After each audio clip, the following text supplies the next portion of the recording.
What's up, y'all? Welcome back. Yup.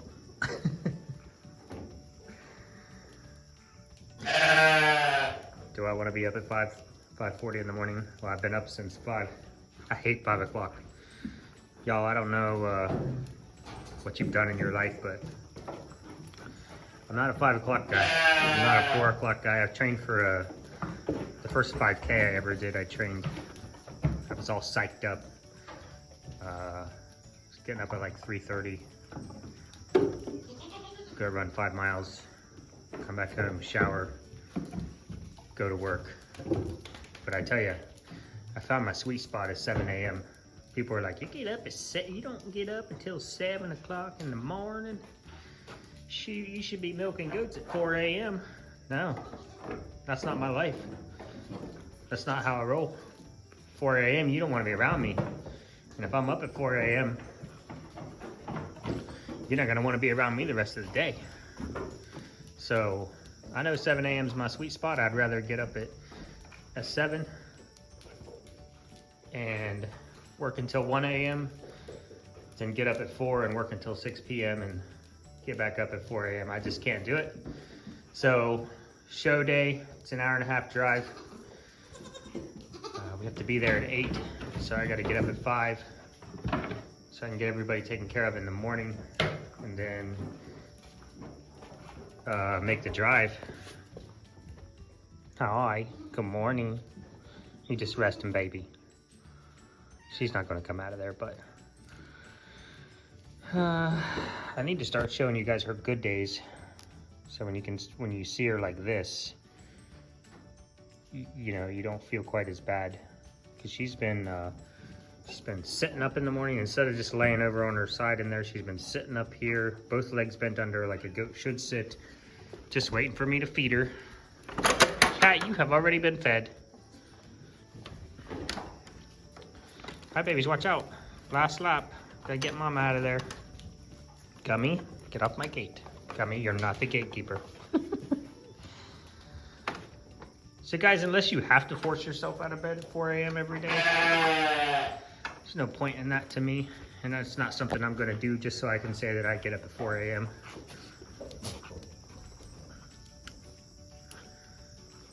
I get up for what works best. Yeah, did that scare you? Well, don't touch stuff. All right, yo, I gotta keep cracking. Just wanted to bring you in on what we're doing. Sometimes you gotta get up.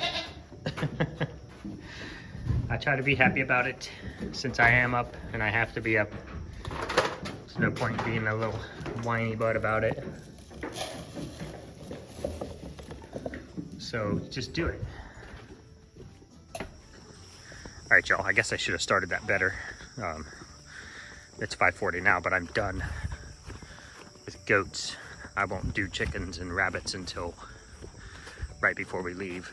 I don't want the door open on the chicken coop any earlier than it has to be, just to reduce the chance of predators being able to, you know, still milling around before the sun comes up. You're not gonna be able to see that, but we're about to get wrecked by a pretty decent storm.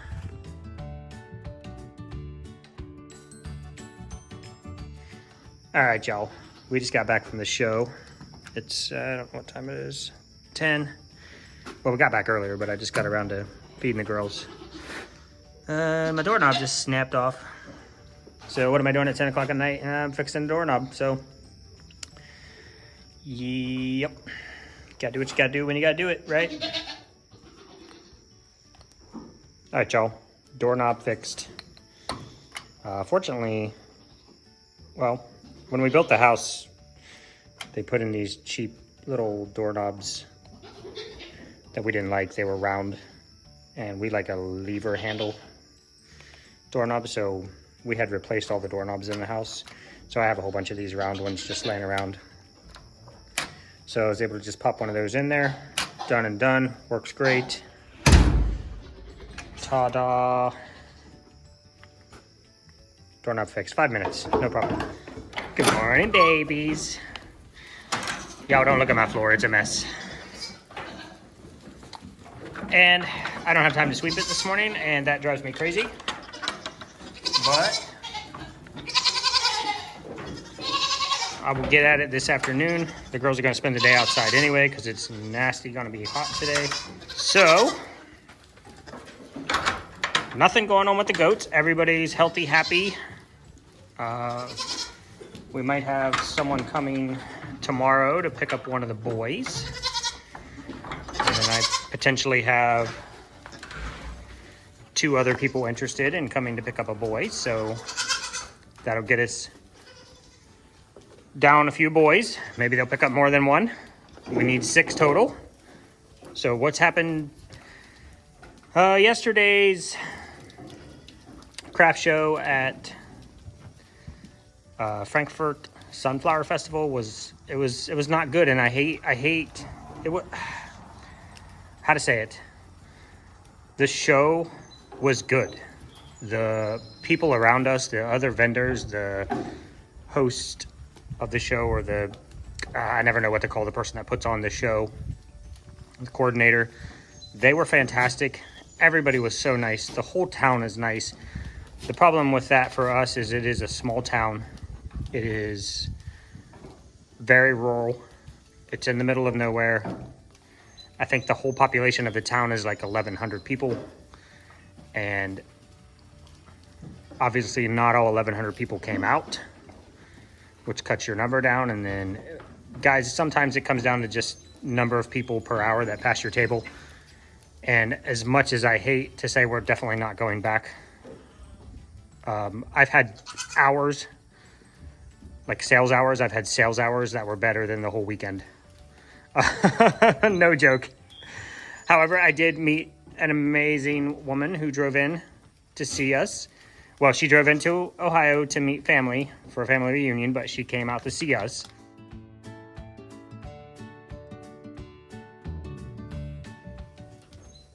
And I'm always blown away, and I always love meeting people. And we had a very, very long conversation, which was actually nice because we weren't busy at all. So we were able to just sit around and chit chat for as long as she wanted to. We learned some great stuff.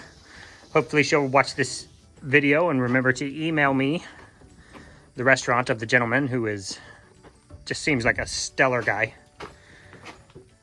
And we can pass that along to you guys if you're in that area. But all in all, that show is definitely not going to be a repeat.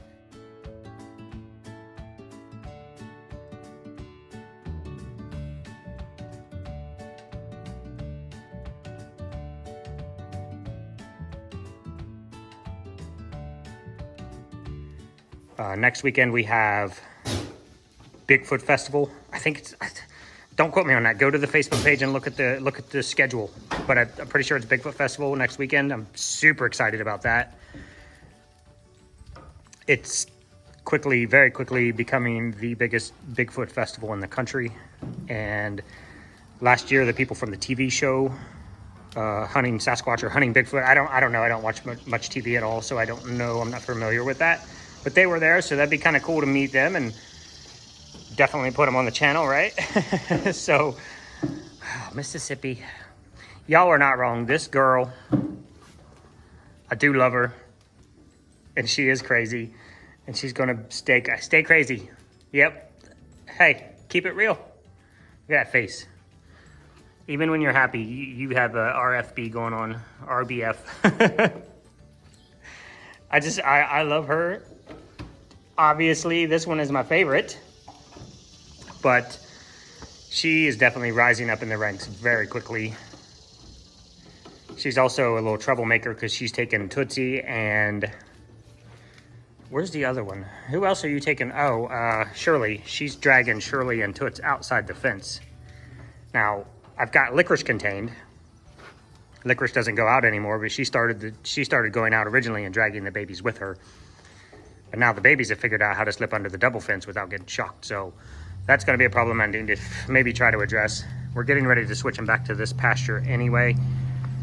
I had to take a lot of my materials from this pasture over to this pasture to create that double fence. So now I got to buy yet more stuff to bring this double fence back into play.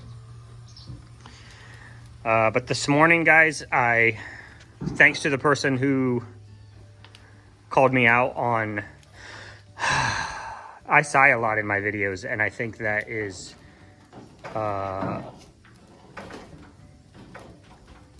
place for me to stop and think. It's just like when you go to a meeting, if you've ever been with somebody or talked to someone or you're watching something and every other word is and well, I do like that is a way to quiet the brain. And what I've learned from trying to be better at public speaking, guys, 10 years ago I couldn't speak in public. If you held a gun to my head, I would stutter, I would falter, I would be nervous, I wouldn't know what to say, how to say it. And I've really worked on being able to speak in public, and definitely the YouTube channel has been a huge improvement on that. Hi. Just getting nervous. But I do think when I sigh a lot in my videos, one it's like I don't know, I don't want to say it's an ADHD thing. I've seen that it is. I've heard that it is. Just vocal stimulation, or vocal stemming is what they call it. So I'm actually studying a lot about that. I do believe I am undiagnosed. I'll never be diagnosed. I don't need to be diagnosed. I am who I am. I'm 46 years old. I'm not going to go get on any regimen. I'm just squirrely sometimes. But I really try to change my focus. Thanks for calling me out on sighing all the time. I don't realize I'm even doing it as I'm speaking to you guys until I go to edit. And unfortunately, when I go to edit, those sighs are in locations that aren't really able to be chopped out when I'm cutting up video. So I leave a lot of them in there. You're not hearing probably half of them. And you have to be comfortable with silence. You have to be able to stop, and instead of vocalizing something like an or a sigh, just like that, you have to be comfortable in the silence in your brain and just focus. And I laugh a lot too, but I laugh a lot because I like laughing. These guys make me giggle all the time, and I just love them. And I love when they're doing silly stuff, and they just make me giggle. So I'm not going to stop the laughing. Maybe some of the giggles are me pausing my brain so I can think about what I want to say next, but I'm not going to stop that because I love giggling. It makes me feel good. And I don't know how you could sit here. This makes me giggle. This inside, I'm just like, hi, hello. I see you on the outskirt, ma'am. If you would like to push your way in here, I would be happy to pet you. But right now, you have your face on this as, I'm going to pretend like I don't care if you pet me or not. You stop eating my shirt. This is my goat father shirt. I don't want to make a hole in it. Hi. How dare you? There you go. Thank you.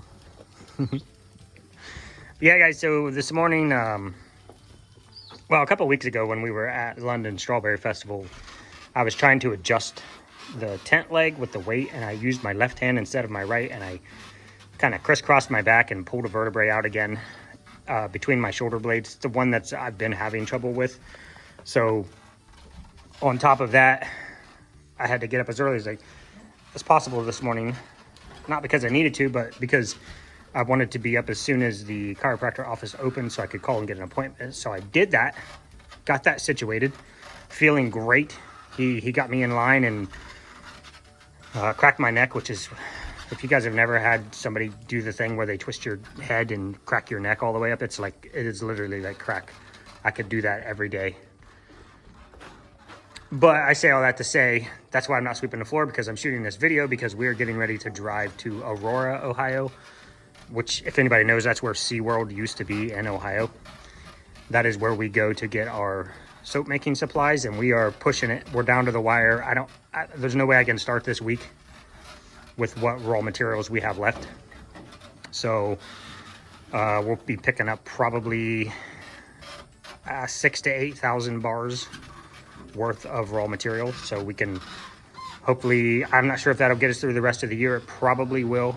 We're in a huge ramp up right now. We're really pushing so that we can continue to offer you guys the amount of soap that we're putting on Etsy, along with ramping up for our show season, because fall is the biggest show season, and that is the biggest shows, and so it takes a lot of soap to support fall. So we also run into problems like this week is a 3-day week. It turned into a 3-day week because today we have to go get soap supplies. That's going to be an all day. It's almost a 3-hour drive one way, and when you add stops in there, it's pretty much the entire day. I won't have time to really start making soap when I get home, because I'll only have an hour or two, maybe if I'm lucky, before I have to come over and milk the goats. So that'll pretty much take up today. I do have some soap left over that I need to cut. And then we have Tuesday, Wednesday, Thursday, because Friday we start we have to set up for Bigfoot Festival. And so that's going to shorten my soap week. So I'm going to have to spend longer hours every day making. Hi, somebody's in heat. I hope it's you and not you. So I'm going to have to spend more hours of the day actually. Are you boys finished? Okay. So I have to spend more hours of the day, all 3 days, making soap. And we're getting ready to leave now, so I gotta go over, change my clothes, because I don't want to smell like a goat when I go. And hopefully I'll be able to get this video out to you guys. Hi, Marmar. Marlon, you're still understated beauty, my friend. Yep. He's gold. He's just a gold buck with technically brown eyes, but his eyes are about the color of his fur, which is interesting. So like the amber kind of look. So hopefully we'll find these guys a bunch of new homes very soon. We got to call in and get Prezi. You know, things like this I hesitate on, and I hesitate on it because I'm nervous. Anytime you take a goat and put them under, now our vet uses an array of different drugs to put them under, so it's not just one drug to knock them out, and sometimes they don't wake up. He puts them under as lightly as he can so they don't feel anything and they don't move, and then he uses a lot of local anesthesia, so that also helps with the surgery. I trust them 100%. 99%. I don't trust anybody 100% except H. And so they're gonna. It makes me nervous to get the surgery scheduled for fear of him possibly not coming out of surgery. If you know what I mean. It's something so simple as go in and remove that testicle. But if he dies under anesthesia, then that's a whole different. I don't want to deal with that. So I gotta go. Hopefully I'll get this out to you by 8 p.m. tonight. If not, I will definitely inform you guys on Facebook and get it out tomorrow. I might get it out tonight late, so we'll see. I'll try to pop some of the trip in there, and we'll see you guys on Wednesday. All right, y'all. Well, to end our day, nothing exciting happened. So there wasn't really anything to record. But anyway, we got... I think she got 15 boxes, which there's a 5-gallon bucket inside of each one of these. So 15 5-gallon buckets of coconut oil and 4 5-gallon buckets of sodium hydroxide, aka lye. So that is that. We use beaded lye for those of you that ask. Beaded lye, I found, is the best thing to use. It's very, very small beads, but you don't get any of the kickoff from the powder, so it's not in your nose, in your eyes, on your skin. And that is it for this one, guys. I already said it, but we'll see you on Wednesday.